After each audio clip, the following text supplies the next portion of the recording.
Irmãos, vamos abrir a palavra de Deus no Evangelho segundo Mateus, capítulo 2. Vamos ler do verso 13 até o final. Mateus, capítulo 2, do 13 até o 23. Cada um que desejar pode ler um dos versículos. Eu vou começar. Depois que os magos foram embora, um anjo do Senhor apareceu em sonho a José e disse: Levante-se, tome o menino e a sua mãe e fuja para o Egito. Fique por lá até que eu avise você, porque Herodes há de procurar o menino para matá-lo. Então ele se levantou, tomou o menino e sua mãe durante a noite e partiu para o Egito, onde ficou até a morte de Herodes. E assim se cumpriu o que o Senhor tinha dito pelo profeta: do Egito chamei o meu filho. Herodes, vendo-se iludido pelos magos, ficou muito irado e mandou matar todos os meninos que havia em Belém, em todo o seu termo, de 2 anos para baixo, conforme o tempo que tinha, a precisão indagada dos magos. Então se cumpriu o que fora dito pelo profeta Jeremias.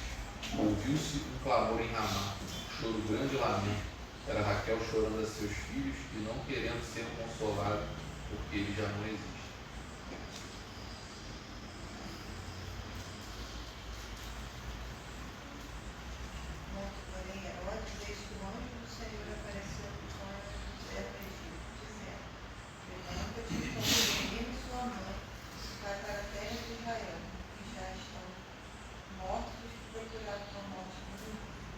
Então se levantou, tomou o menino e sua mãe e foi para a terra de Israel.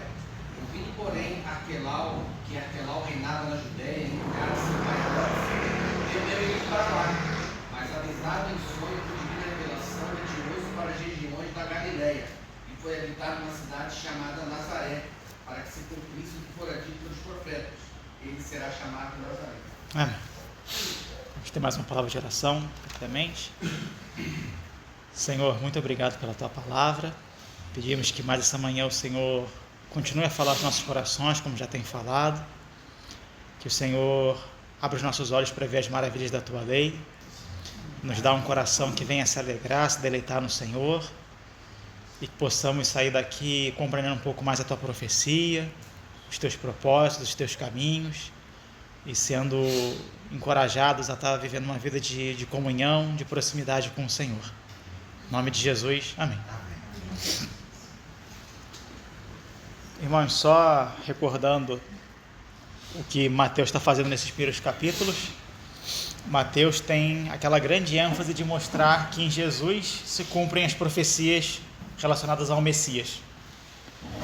E a gente viu então que no capítulo 1 ele tem a preocupação muito grande de mostrar que Jesus, ele é descendente de Davi, ele é da linhagem real.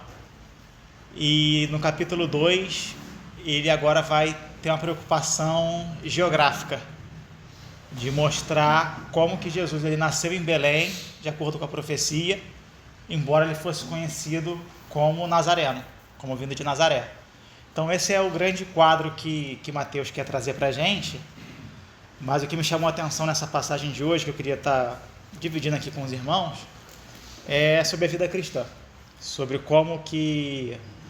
Eu não lembro quem é o irmão que o Romeu cita, mas que ele fala que a vida cristã ela é comumente sobrenatural e sobrenaturalmente comum. Eu acho que essa passagem deixa isso tudo muito claro. Então o texto que a gente leu, a gente já vê que ele começa com um sonho, que os magos foram embora, e assim que eles foram embora, José é visitado em sonhos, sendo avisado pelo anjo do Senhor: olha, toma um menino e a sua mãe e leva eles para o Egito, porque Herodes quer e fica lá até que eu avise vocês, porque Herodes quer matar a criança. E aqui eu acho que assim já fica muito claro o governo de Deus sobre toda a história, sobre todas as circunstâncias, igual ele fez com os magos no versículo anterior, que foi o último que a gente leu na outra reunião. Herodes, muito poderoso naquela época, se achando muito esperto, achando que está enganando os magos, e enganou mesmo. Ao que tudo parece, eles creram que Herodes queria adorar o Senhor e tudo. Ele faz os planos dele, ele tem a violência, ele tem o poder, basta um sonho do Senhor, vai por água abaixo tudo que Herodes planejou. Então o Senhor governa. Os homens podem fazer o que quiser, bolar o plano que for, pode ter o poder que for, que diante do Senhor é nada. E aí basta um sonho do Senhor, já joga isso tudo por terra. Então o Senhor é maravilhoso, já mostra aqui como é que ele estava governando tudo. Desde o começo, desde antes do nascimento do Senhor Jesus, na sua infância, dele bebezinho, cada detalhe. E aqui me chama muita atenção que no versículo 14 fala que José se levantou, tomou de noite o menino e a sua mãe e partiu para o Egito.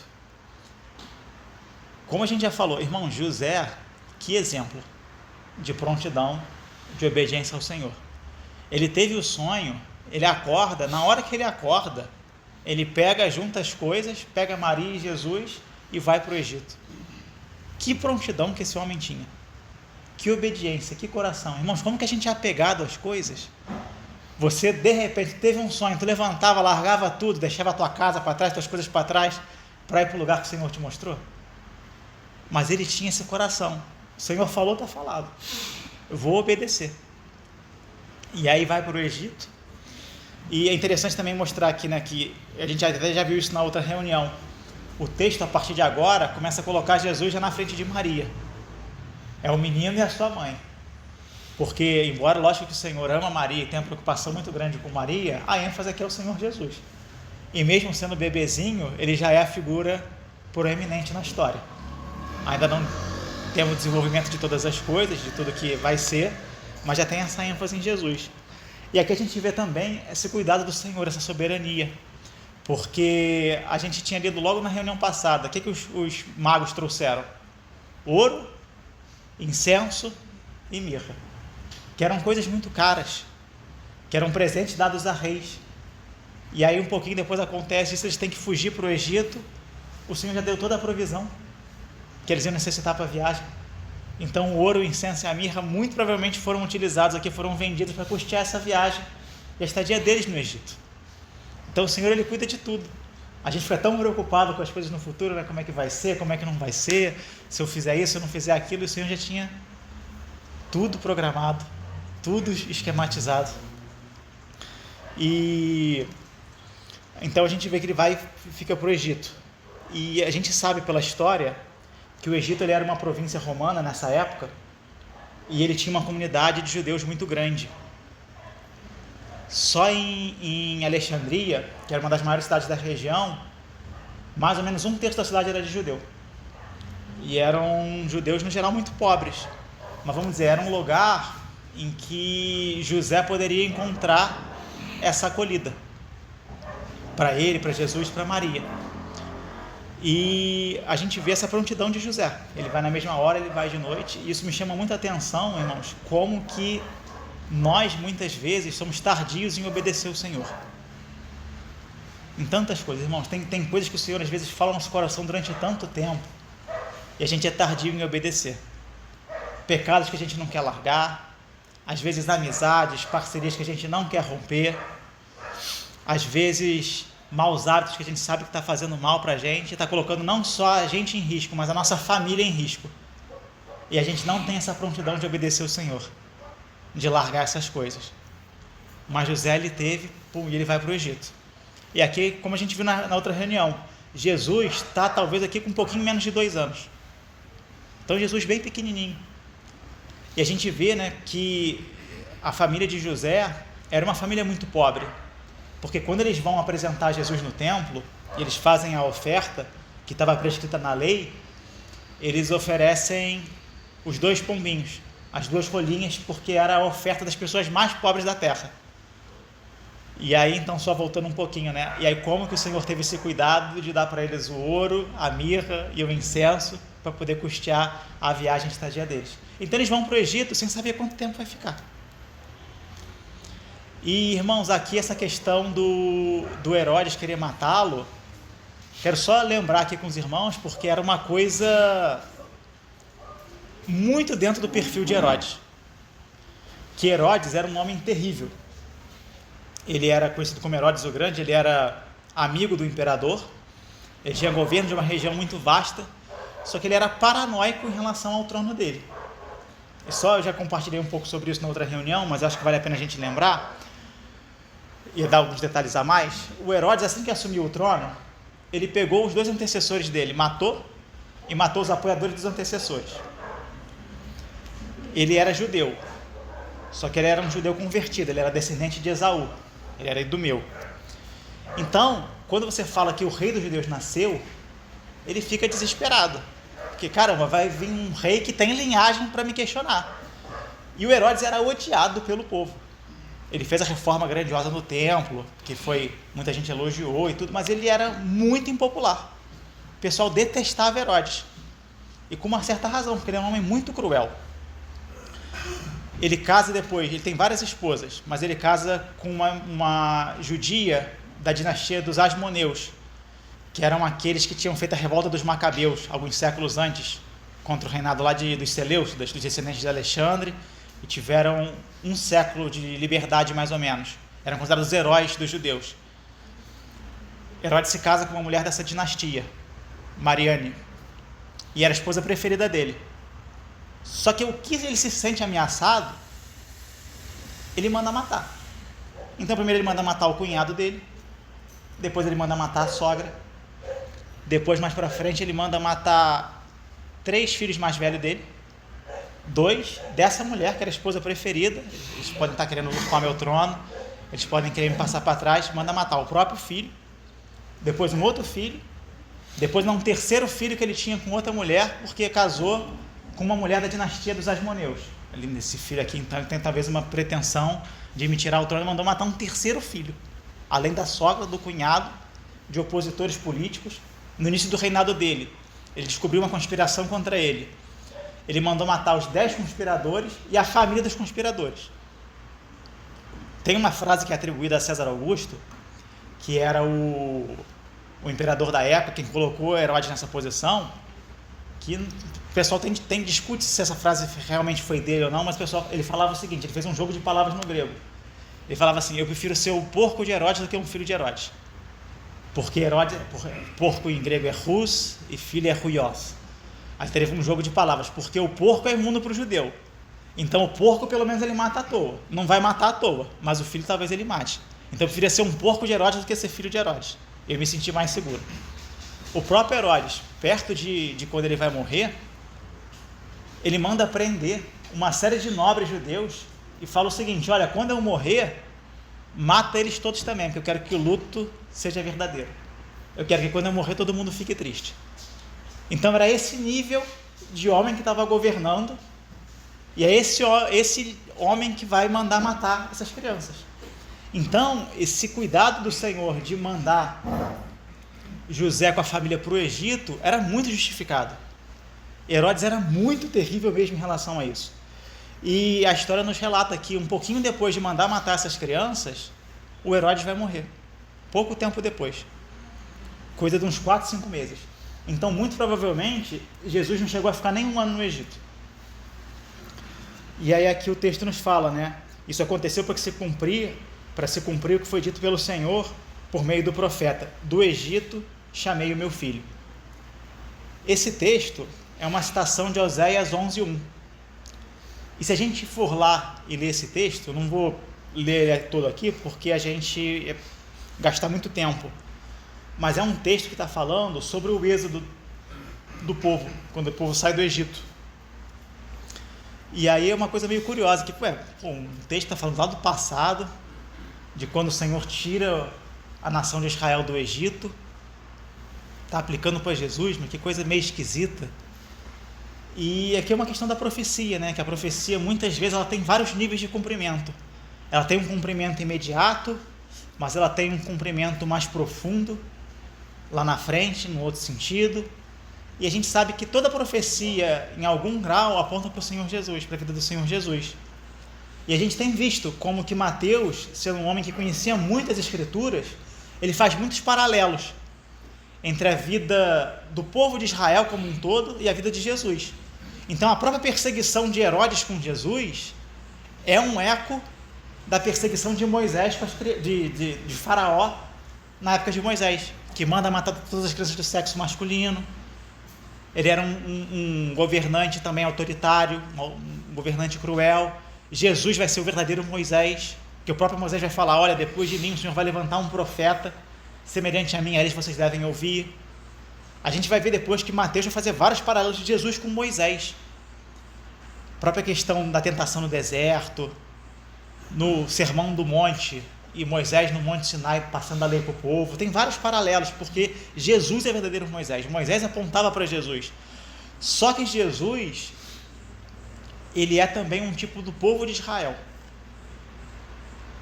Porque Jesus, ele é maravilhoso, ele cumpre tudo. A gente vê isso em Hebreus, né? Quando Hebreus vai falar que Jesus ele é superior a tudo da antiga aliança, ele vai falar, olha, Jesus ele é superior ao sumo sacerdote. Jesus é o sumo sacerdote. Jesus ele é superior ao sacrifício, ele é o sacrifício também. Jesus é superior a tudo.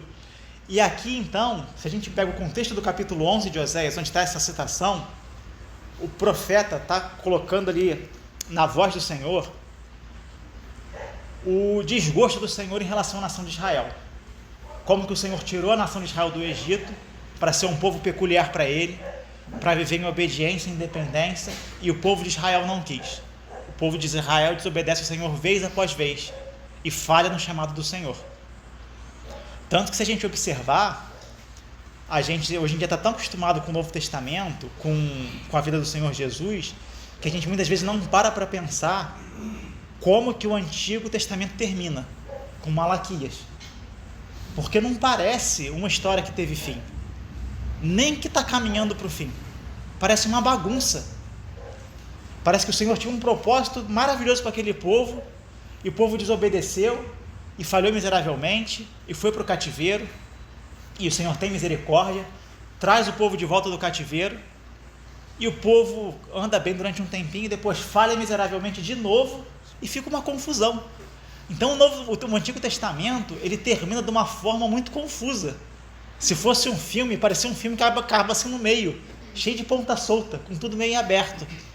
Então Mateus tem essa preocupação de mostrar, olha, agora chegou o tempo do Senhor. Tudo vai se fechar e vai se cumprir em Jesus. Ele agora vai dar o desfecho para a história. O Senhor não abandonou o seu povo. O Senhor vai dar um cumprimento de tudo aquilo que Ele prometeu e que a gente falhou miseravelmente em cumprir. Aquilo que a gente tentou durante milhares de anos cumprir e não conseguiu, agora vai ser cumprido, na pessoa de um só. Então Jesus, ele é um tipo de Israel. O tipo no sentido de que Jesus representa tudo que Israel deveria ter sido. De andar em obediência, na dependência, de honrar o Senhor em tudo, de dar um testemunho perfeito de quem o Senhor é, de testemunhar de Deus para as nações, de mostrar o caráter de Deus, a pureza. Então, quando ele fala do Egito chamei o meu filho, no contexto original está falando um contexto todo de rebeldia. O Senhor falando, Efraim, como que eu te amei? Israel, como que eu fui bondoso com você? E você vez após vez me rejeitou, e desprezou, e desobedeceu. E aí Mateus está falando lá, vocês lembram de Oséias 11? Como é que o Senhor falou que tudo foi desobedecido, tudo deu errado lá? Agora em Jesus, o verdadeiro filho, o filho por excelência, o unigênito do Pai, ele vai vir, ele vai ser chamado do Egito e ele vai cumprir tudo. Nele vai ser perfeito. Aquilo que a gente falhou durante tantas gerações, ele vai cumprir. E vai cumprir perfeitamente. Então é nesse sentido que Mateus faz essa citação. E é muito mais rico, né? Tem muito mais nuance, tem muito mais riqueza, muito mais profundidade do que se fosse só um texto prova, um versículo isolado aqui. Mateus tem um conhecimento muito profundo das Escrituras. E ele quer que os leitores dele entrem nesse mundo também. Que a gente tenha essa visão desse panorama todo do que o Senhor está fazendo ao longo da história. E aí aqui fala, né? Vendo-se iludido pelos magos, Herodes ficou muito furioso, mandou matar todos os meninos de Belém e todos os arredores de 2 anos para baixo, conforme as informações que havia recebido dos magos a respeito do tempo em que a estrela havia aparecido. Irmãos, aí aqui é muito triste isso, essa situação. Porque, como a gente viu, Belém era uma cidade muito pequena. A gente não sabe exatamente quantos habitantes são, mas os estudiosos calculam que deve ter morrido aqui pelo menos umas 20 crianças. Então você imagina que tristeza que é isso. Você está tranquilo vivendo a tua vida lá no dia a dia e entra um grupo de soldado e mata teu filhinho, bebezinho, simplesmente porque Herodes mandou e tu não está entendendo nada, você não sabe nem o que diz respeito, e entra aquele grupo de soldado e mata teu filho. Que coisa terrível, que coisa Que coisa cruel, que coisa desumana que ele fez. Porque ele estava se sentindo ameaçado. E o Senhor já tinha avisado há muito tempo lá do sonho. E aí que vai ter uma outra citação. Então se cumpriu o que foi dito por meio do profeta Jeremias. Ouviu-se um clamor em Ramá, pranto e grande lamento. Era Raquel chorando por seus filhos e inconsolável porque eles já não existem. Isso aqui, irmãos, é uma citação de Jeremias 31:15. E mais uma vez, é uma citação muito curiosa. Porque se os irmãos pegarem depois, eu não vou ler aqui também, porque é um capítulo muito extenso, mas é um capítulo lindo. Se os irmãos depois tiverem curiosidade, vale a pena chegar em casa e ler Jeremias 31. É um capítulo que o Senhor praticamente só fala a bênção, só restauração. Basicamente o povo falando: olha, vocês me desobedeceram, vocês foram infiéis, mas eu sou fiel, eu vou resgatar vocês, eu vou trazer vocês do Egito, eu vou restaurar vocês como nação, vocês vão ser novamente meu povo. É praticamente só a bênção do início ao fim do capítulo, exceto esse versículo. Esse versículo dá uma quebra no meio do capítulo. E aqui também é um uso muito peculiar que ele faz, porque é um contraste também, de certa forma. Porque aqui tem muita riqueza. Quando ele está falando aqui, Ramá, ouviu-se um pranto, Raquel chorando pelos seus filhos, no contexto de Jeremias, quando esse texto aparece pela primeira vez, ele está falando o seguinte: a nação de Israel, Raquel, está chorando pelos filhos que partiram, no sentido do exílio. Jeremias escreve no contexto do exílio: olha, seus filhos já não são mais, foram expulsos de Israel, estão no exílio, deixaram de ser, tudo mais. O versículo 16 e 17, o Senhor fala: mas não chora, segura o teu choro, porque eu vou restaurar, porque eu vou curar, porque vocês vão ser diferentes e tudo. Então ele está fazendo um uso da profecia aqui, assim, olha, naquela época foi o retorno do exílio, agora vai ser, pela criança que foi poupada, vai ser gerado um bem tão grande, uma bênção tão grande, que vocês que perderam os filhos vão ter consolo. Que a aliança que o Senhor falou que ia fazer com o povo, lá quando o povo retornasse do exílio, vai se cumprir por meio dessa criança que foi poupada. Enquanto tantas foram mortas, enquanto tantas foram perdidas, vai ter uma que vai ser superior e vai reconciliar todo mundo com Deus. E Ramá ainda é um lugar que evocava muito a figura do exílio. Porque, não sei se os irmãos vão lembrar, mas em Ramá, em Jeremias também, no capítulo 40, vai ser o lugar em que vai reunir o povo de Israel para ser levado para o exílio. O Jeremias vai ter reunido em Ramá, só que ele vai ser liberto e o próprio Jeremias vai para o Egito também. Então, é uma questão da profecia. Está lembrando do exílio? Lembra lá do Jeremias? Lembra como é que foi? Lembra que o Senhor prometeu em Jeremias 31? Lembra como é que era num contexto de choro? Era a bênção de promessa de restauração? Isso vai se cumprir por meio dessa criança. Então é um uso muito rico que ele faz da profecia daqui. É um uso que a gente tem que lembrar do contexto das promessas do Senhor para aquele povo, e que o Senhor, ele opera num nível muito acima do que a nossa cabeça consegue pensar. E isso, irmãos, no sentido do Messias, mas na nossa vida pessoal também. Quantas vezes a gente tem um problema, uma situação, a gente pensa assim: Senhor, eu só vejo essa e essa situação. E aí essa situação que a gente pensou, o Senhor frustra os nossos planos aqui, frustra os nossos planos ali. E quando a gente não vê mais solução, o Senhor cria um outro caminho que nem passou pela nossa cabeça, que é muito mais elevado, que é muito mais excelente. E é o que o Senhor está falando aqui. Olha, foi uma situação terrível. É um choro aqui terrível. Imagina você perder o seu filho por uma coisa tão estúpida. É que a criança não tem nem nada a ver. Mas no meio disso, o Senhor estava operando algo maravilhoso no fim das contas. Algo grandioso, que é ser infinitamente acima de tudo que aquele povo podia pensar. E aí depois a palavra fala: depois da morte de Herodes, um anjo do Senhor apareceu em sonho a José no Egito e disse: levanta-se, toma a menina e sua mãe e vai para a terra de Israel, porque os que queriam matar o menino já morreram.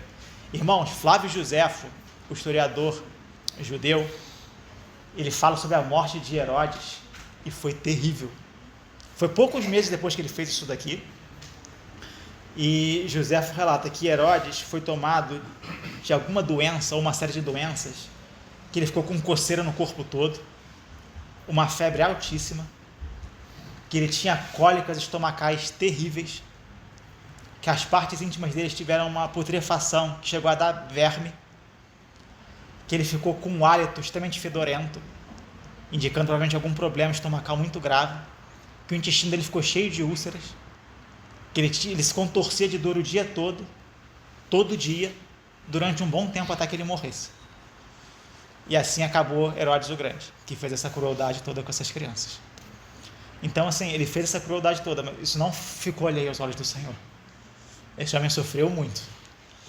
E ele era terrível. E aí o anjo aparece mais uma vez para José e fala para ele voltar, porque aqueles que queriam matar o menino já morreram. E aí, levantando-se José, mais uma vez, né? Olha a prontidão dele. Ele toma Jesus, toma Maria e volta para Israel. Porém, ouvindo que Arquelau reinava na Judéia em lugar de seu pai Herodes, teve medo de ir para lá. E tendo sido avisado por Deus em sonho, José foi para a região da Galileia.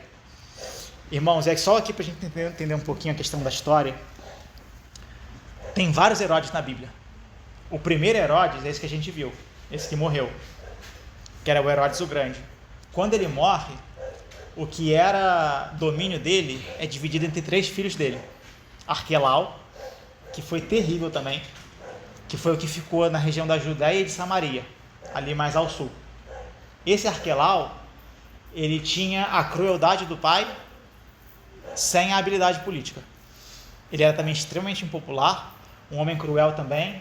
Ele vai morrer daqui a poucos anos também. Quando Jesus tem mais ou menos uns 10 anos de idade, ele morre.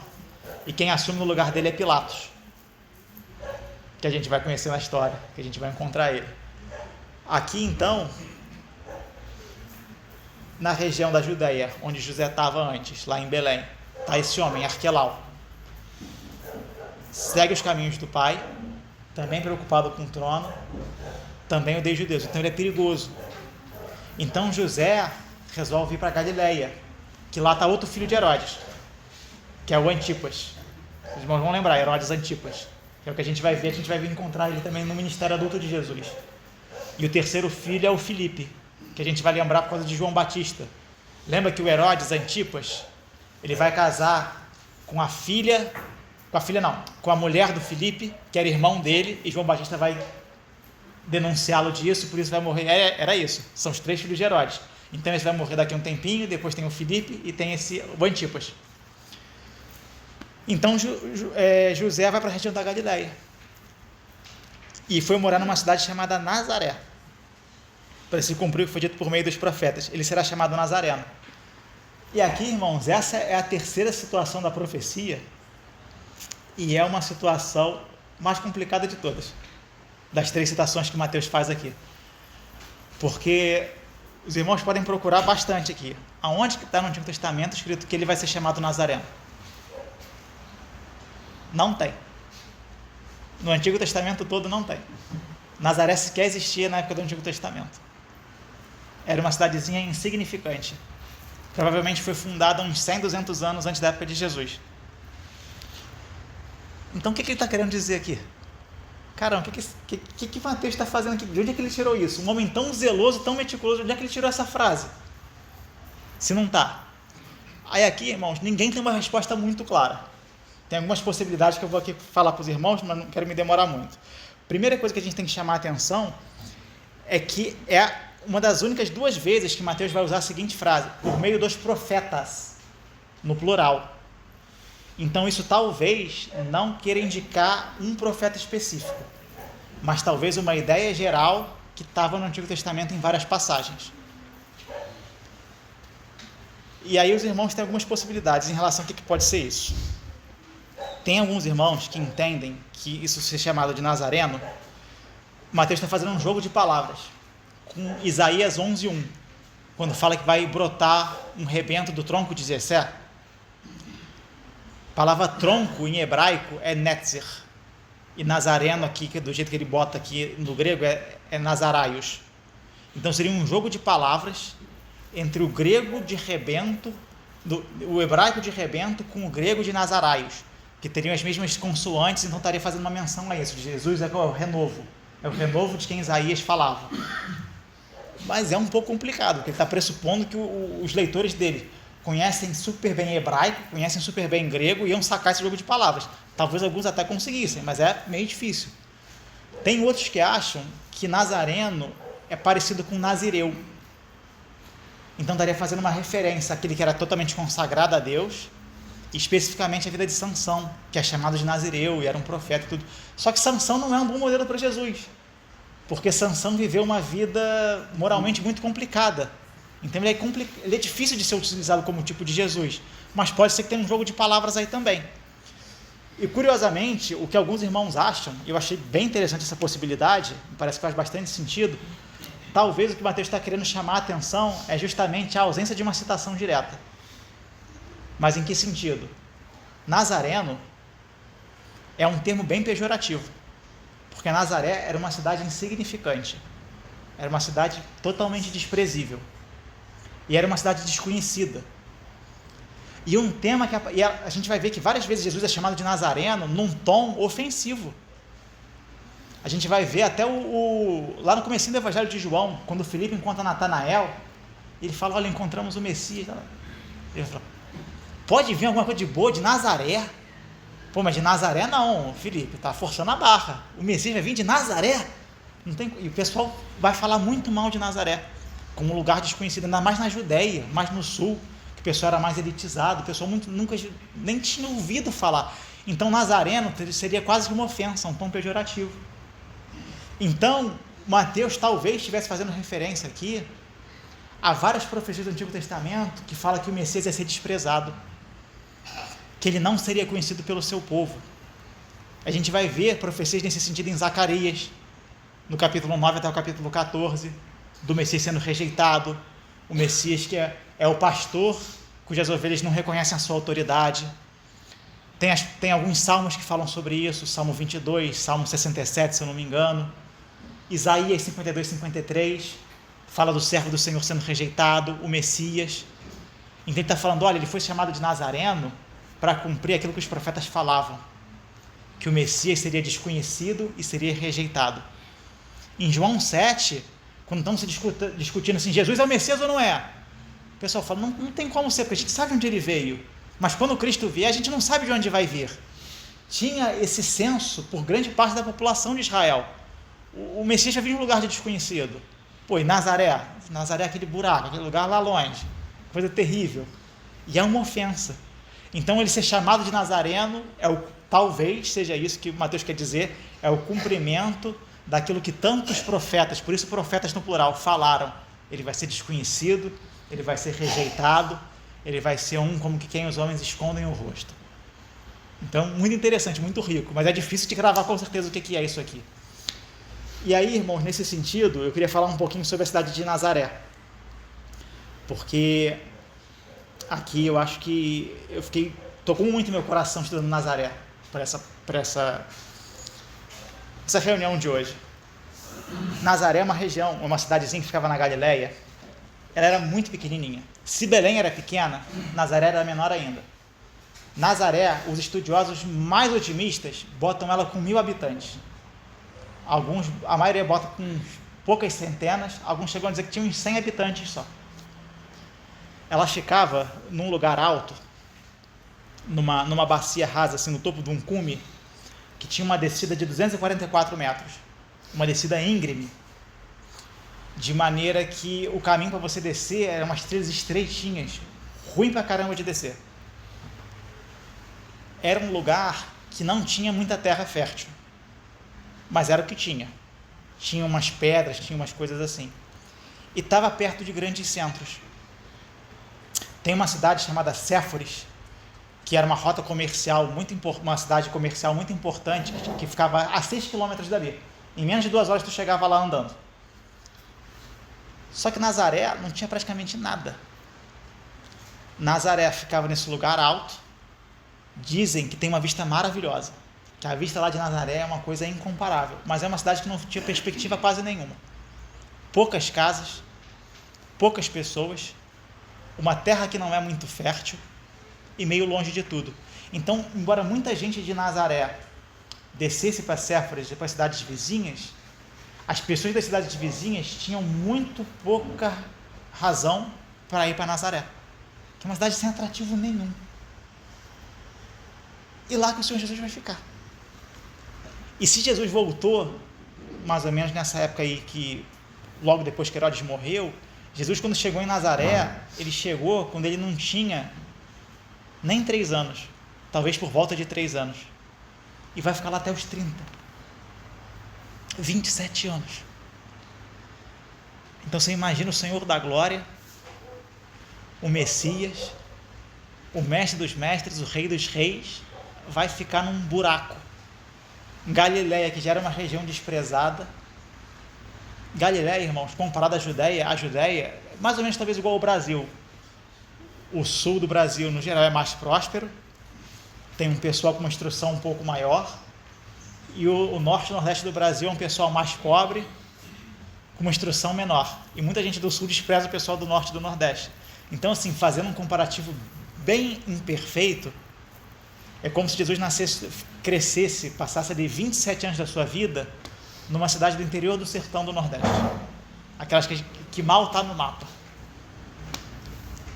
E é muito curioso isso, irmãos, porque aqui que está o ponto que eu estava querendo falar com vocês no início da vida cristã.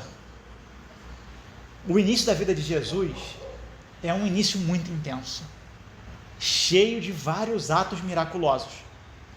Então a gente vê o anúncio do nascimento dele para José, para Maria, a gente vê a visita dos anjos, a gente tem a ida para Belém, a gente tem os pastores que vão lá e prestam honras a Jesus, a gente tem os anjos que aparecem no momento do nascimento.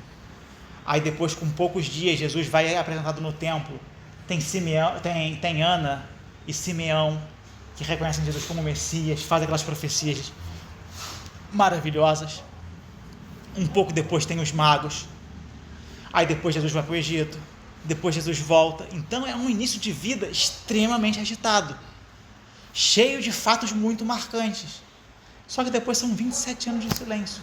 A gente, na verdade, além disso, tem um pequeno relato lá em Lucas, de Jesus com 12 anos, quando ele vai no templo lá em Jerusalém, e ele indaga os doutores e tudo. Irmãos, a vida cristã é assim. A gente tem a nossa vida, experiências marcantes com o Senhor, sobrenaturais, maravilhosas, tem. Só que o grosso da nossa vida com o Senhor é muito comum. É no dia a dia. São aquelas pequenas coisas que parece que o Senhor não vê. Porque a gente valoriza muito o que é grandioso, o que é vistoso. Só que a gente constrói nosso relacionamento com o Senhor é no cotidiano. É na nossa vida devocional do dia a dia. É conhecendo o Senhor nas pequenas coisas, em tudo que a gente vai fazendo. É reconhecer o Senhor em tudo. Então Jesus ele teve um crescimento, em muitos aspectos, exatamente igual de uma criança normal, do interior.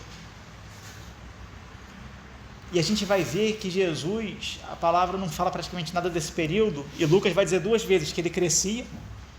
Aí vai falar primeiro que ele crescia em estatura, sabedoria e graça, depois vai falar que ele crescia em sabedoria e em primeiro lugar. Jesus teve um crescimento normal, perfeito, mas normal. E ele é filho do carpinteiro, José. E essa palavra carpinteiro, no grego, é tekton, que embora quase todas as traduções coloquem como carpinteiro, é uma palavra um pouco mais ampla. Que um tekton era tipo um construtor. Era uma pessoa que trabalhava não só em madeira, trabalhava em madeira sim, mas trabalhava em pedra também e em metal. Era a pessoa que você chamava para fazer uma construção, para supervisionar uma construção ou para fazer algumas coisas um pouquinho mais complicadas, tipo alinhar os cantos de uma casa, colocar a parede certinho para o telhado dar tudo certo, construir a porta e a fechadura. E cada cidade tinha um tekton. E é muito então provável que José fosse meio que um faz-tudo. Ele era uma mistura de carpinteiro, com arquiteto, com empreiteiro, com construtor. E Jesus cresceu com ele. E como Nazaré é muito pequenininha e as cidades ali perto são várias, tudo indica, a gente tem indicativos no próprio texto bíblico, que Jesus ele acompanhava José e ele conhecia essas cidades. Ia fazendo as obras ali. Construir uma coisa aqui, construir uma coisa ali, ia em Séforis. E crescendo dessa forma comum, nesses anos ocultos, Jesus foi desenvolvendo aos poucos a percepção do próprio chamado e uma vida de um relacionamento muito robusto com Deus.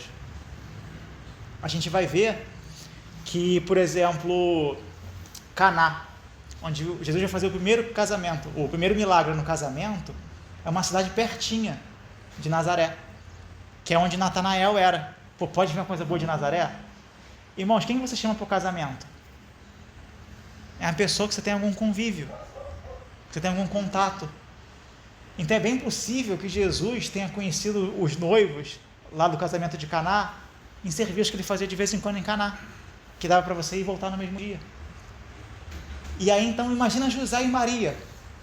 José e Maria, eles passaram muitos anos ali, esses primeiros anos, super intenso, é anjo do Senhor para cá, é sonho para lá, é revelação disso, revelação daquilo, a gente muda para o Egito, volta do Egito, vai para Belém, vai para Nazaré, pum, e de repente silêncio. E exerceram fidelidade em criar Jesus, em criar uma criança. Irmãos, isso foi extremamente precioso aos olhos de Deus. E a gente tem uma mania de desprezar as pequenas coisas. A gente tem uma tendência muito grande de valorizar esses grandes momentos, grandes experiências, grandes eventos, mas não é assim que o Senhor age. A gente tem grandes experiências com o Senhor, coisas que nos marcam? Tem, isso é maravilhoso. Mas não é isso que dá o sustento da nossa vida espiritual. O sustento da nossa vida espiritual, ele vem numa vida de comunhão diária com o Senhor. É trocando fralda, é cozinhando, é limpando a casa, é trabalhando, seja você um encanador, seja você um pedreiro, seja você um engenheiro, um comerciante, não importa. É um trabalho lícito que faz bem o próximo, você está honrando o Senhor, você está sendo útil ali. Isso é precioso aos olhos do Senhor. Quando você não vê, quando ninguém está vendo, e você dobra o seu joelho em casa, você está orando, você está se derramando diante do Senhor, é isso que vai construir o seu relacionamento com Ele, é isso que vai te dar o sustento. Quando você está lendo a palavra, ninguém vê, e o seu coração aquece, e o Senhor torna um versículo vivo para você, e aquilo, nossa, que coisa gostosa e tal. E passa um tempo, você nem lembra o que foi mais, mas lembra que aquilo que aqueceu o seu coração, que aquilo falou com você. Irmãos, é isso que sustenta a nossa caminhada, é o dia a dia. A gente vê Moisés no deserto, foi a mesma coisa, irmãos. Tem muitos milagres, tem muitas coisas maravilhosas, mas foram 40 anos de deserto. A maior parte desses 40 anos foi sem evento. Era Moisés julgando o povo e vivendo a sua vida normal, com a sua esposa, com os seus filhos, e isso tem muito valor para o Senhor. Tem um lugar, tem uma comunidade monástica que tem uma frase muito interessante, que eles falam assim: todo mundo quer revolução, ninguém quer lavar a louça. Porque a gente não consegue enxergar o Senhor nessas pequenas coisas. Mas o Senhor está presente. E Ele quer se revelar nessas pequenas coisas. Irmãos, eu lembro de um testemunho que eu vi há pouco tempo, né? Um irmão falando que ele estava com um conhecido dele lá, estava com a mãe enferma, com Alzheimer. E ela estava numa casa de repouso. E ele visitava a mãe dele quase todo dia para tomar café. E ele era um pastor muito ocupado com 1001 coisas e tudo, e ele falou que era muito complicado, porque por causa do Alzheimer, tinha dias que a mãe dele estava bem, e reconhecia, e conversava com ele, e lembravam de coisas da infância, e era muito gostoso. Mas tinha dias que ela estava fora de si, e ela xingava, e ela falava coisas muito duras para ele, e às vezes ela roubava coisas lá da casa de repouso, e ele tinha que repreender a mãe dele, idosa, por roubar. Ela que ensinou ele a não roubar. Ela que sempre foi de uma integridade moral muito firme, e por causa da enfermidade ela estava fora de si. E era uma coisa muito triste. E esse irmão estava falando, e ele ficou assim anos, até ela partir, com fidelidade ali, tomando café da manhã com ela quase todo dia. E é uma coisa, irmãos, que o mundo não valoriza. Mas para os olhos do Senhor, isso tem um valor imensurável. Então, o que me chamou muita atenção nesse texto, porque no capítulo 3 a gente já vai entrar no ministério de João Batista, a gente vai dar um salto de muitos anos aqui na história de Jesus. Então, por isso eu queria tirar essa manhã para a gente considerar esse período escondido da vida de Jesus, porque isso é muito rico, é muito maravilhoso, a gente tem tendência de ignorar isso. Então a gente imagina José trabalhando com Jesus, ensinando o ofício a Jesus a construir as cadeiras, a construir as mesas, a fazer o alinhamento dos cantos da casa, a colocar o telhado, a como que você faz uma porta bem feita. E Jesus crescendo, e sem nenhuma revelação nova da parte de Deus para José e para Maria, e Jesus crescendo ali perfeito, se relacionando com seus irmãos, com suas irmãs. José e Maria tiveram mais filhos, e uma vida doméstica normal, durante 27 anos, uma vida doméstica normal, sem nada demais.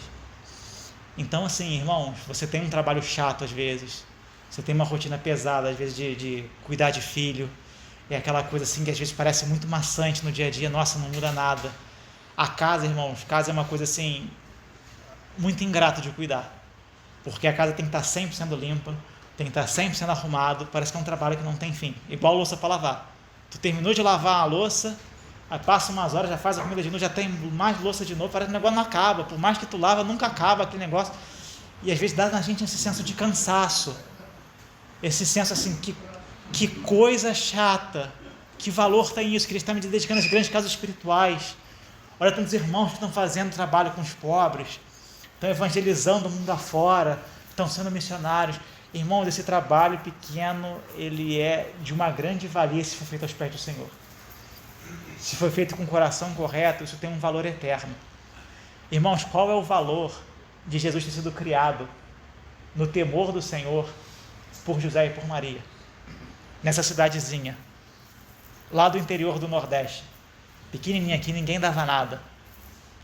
E a gente vê também um outro aspecto, como que Jesus, lógico que ele é o Filho de Deus, ele é perfeito, mas que ele tinha essa percepção, que a gente deve ter também, de enxergar o Senhor em todas as coisas. A gente vê que Jesus era um homem muito observador e muito sensível, porque Jesus, ele está numa cidade agrária, ainda que não seja uma cidade agrária muito boa, e ele é um trabalhador manual. E a gente vai ver que ele pegava essas pequenas coisas que ele via no dia a dia, e ele tira ensinamentos espirituais muito profundos disso. A gente vai ver que o ministério de Jesus é um ministério muito rico em figuras tanto de construção quanto de agricultura. Quantas vezes, irmão, Jesus não fala: o semeador saiu a semear, o reino dos céus é como um grão de mostarda. Tantas figuras de eu sou a videira verdadeira.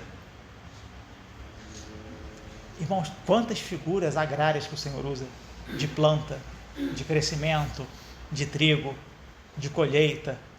São muitas, são dezenas de figuras assim, que é o quê? É o que ele via no dia a dia dele.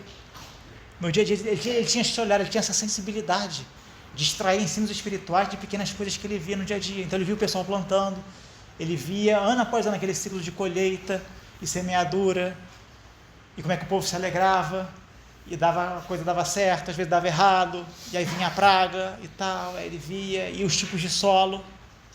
Caramba, olha só, tem um tipo de solo, a semente, olha só, semente naquele solo dá bem, e no outro não, e o passarinho comeu a semente.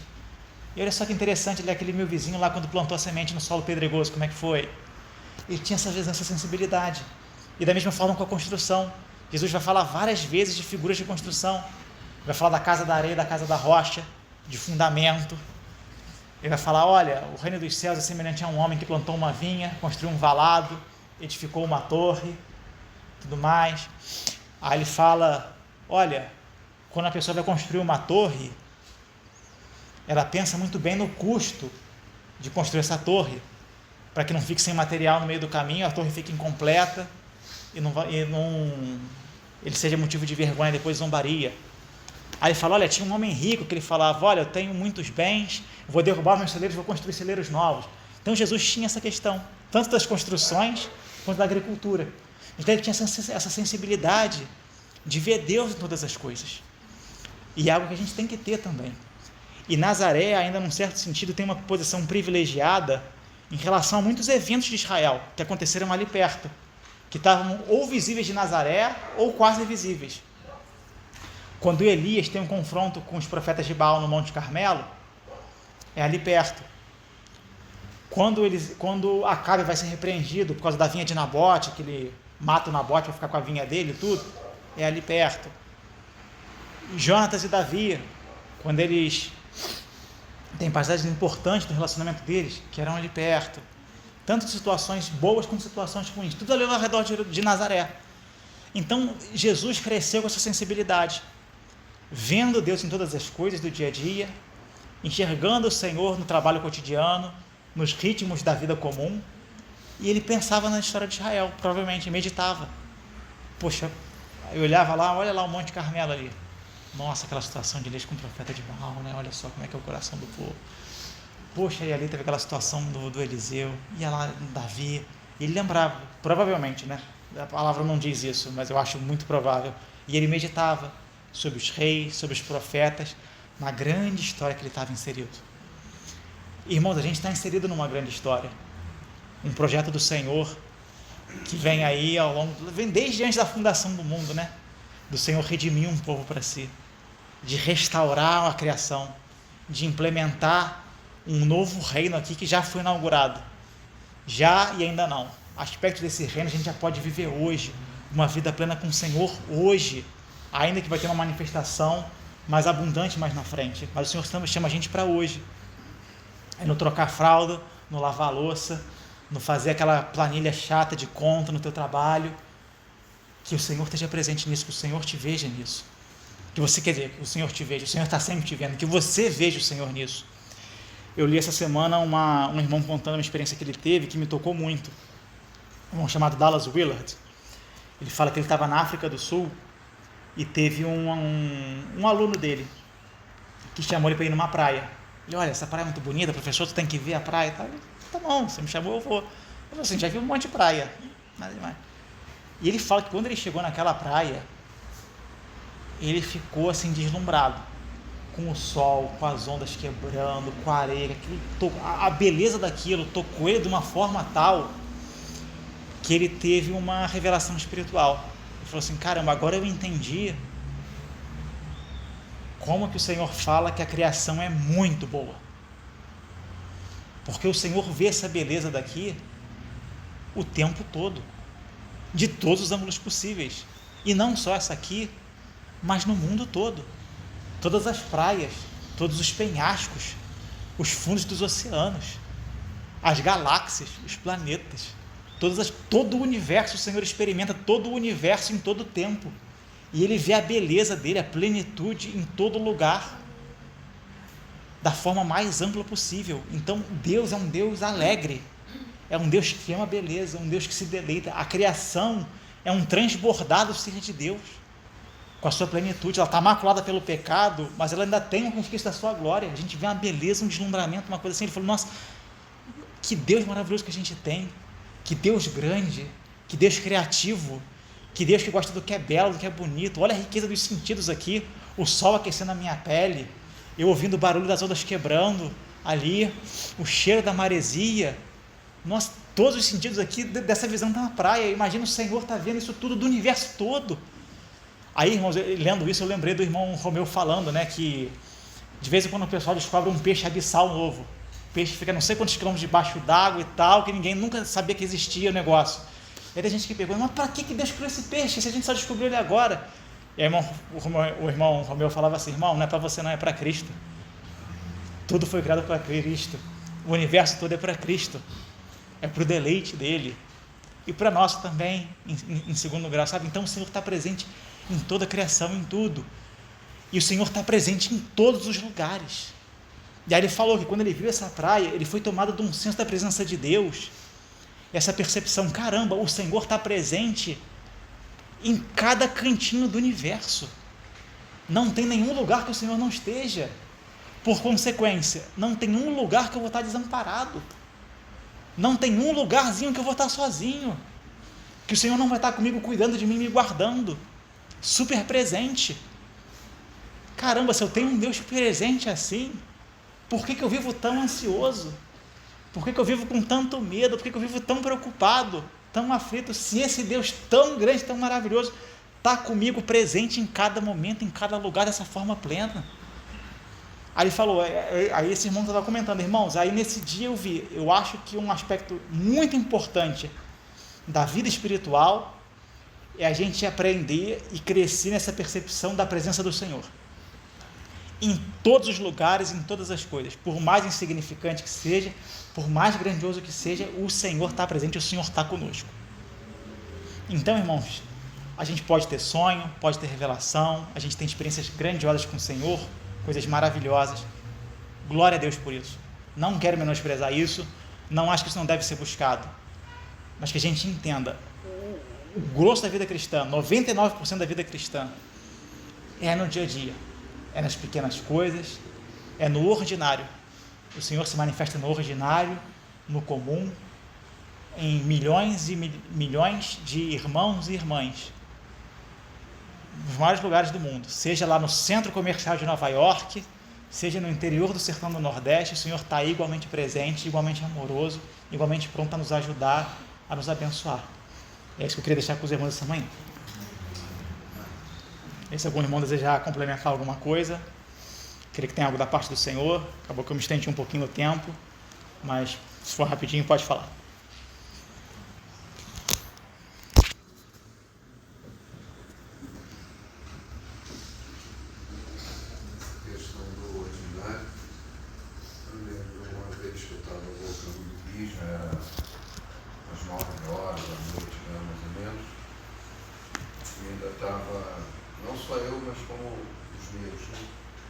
Traumatizado com essas questões de violência no Rio, a gente passou por uma experiência no Rio, e aí a gente ora, né, pede ao Senhor para nos guardar e tal, e vim assim, bem temeroso, né, vim do Brasil, e aí o Senhor vinha falando no coração, né, a gente está em silêncio, mas o Senhor está dirigindo, está falando com a gente. E aí, num determinado momento aqui na República, que para mim é o pior trecho, o Senhor arranjou para que eu tivesse naquele momento com um carro da Polícia Militar na frente e o da Polícia Rodoviária atrás. Eu andei aquele trecho todinho ali, até Xerém, com os dois como se estivesse sendo escoltado. Como se fosse um rei, né? Mas assim, o Senhor fala com a gente nas pequenas coisas, sabe? O problema é que esse coração piedoso que a palavra fala para que nós cultivemos, né? Nem sempre ele está sensível a esse falar do Senhor. Eu não estava aqui querendo confiar naquelas duas patrulhas que estavam ali. Muitas vezes também não estava. Eu precisei passar por esse trecho sozinho mesmo. Olhava para frente, tinha um carro bem longe, outro bem lá atrás. Mas o Senhor, essa comunhão que o irmão está falando, que o Senhor deseja ter comunhão conosco, né, nas pequenas coisas. É que a gente precisa assim, estar com o coração sensível para isso, observar cuidado do Senhor com a nossa vida, porque é tão sublime a coisa que a gente olha assim e fala, mas Senhor, tem tantas pessoas melhores que eu, tantas pessoas ao meu redor, ao meu convívio, porque o Senhor escolheu, né, fazer essa interação comigo. Mas é uma questão de fé, sabe? O Senhor nos dá a fé para experimentar essas coisas e nos alegar nelas. Então eu lembro de um versículo que meu avô sempre falava, né? Até aqui nos ajudou o Senhor. E até aqui tem sido assim. Eu não sei, as minhas experiências idas ao Rio de Janeiro serão todas assim, daqui para frente. Mas foi assim. E foi assim que o Senhor vem trabalhando, o Senhor vem falando na minha vida, trazendo paz interior. Porque o terror dessa coisa que os irmãos do Rio vivem é algo assim que consome, né, o interior, né, consome o físico, o emocional e tudo mais. Né? E o Senhor tem dado graça a eles lá para seguir, né? Tantos irmãos que a gente não conhece. Mas a segurança não está em estar em Petrópolis ou estar no Rio. A segurança está no Senhor. Confiar nele, desfrutar essa paz que só Ele pode dar. Né? Cultive um coração piedoso, você vai começar a perceber muitas coisas que antes você não dava tanta atenção. Está sempre correndo, sempre ansioso, sempre preocupado. O ser humano é assim mesmo, constituído dessas coisas. Né? O que resultou de Adão foi isso aí. Mas o Senhor quer nos propor, né? O entrar no descanso, né? Que Hebreus fala tanto aí. É isso. O redor pode estar pegando fogo, mas o interior, o Senhor está cuidando. O Senhor está. Ainda lembrava ontem com a Ana, assim, tem trecho que o Senhor fala, né? Não tema aqueles que podem te trazer dano ao corpo, mas tema aqueles que julga todas as coisas. Depois, irmão, eu estou parafraseando muito mal aqui o texto que o Senhor falou. Mas teme o Senhor, não as circunstâncias. Aí você vai entrar no descanso, vai desfrutar essa beleza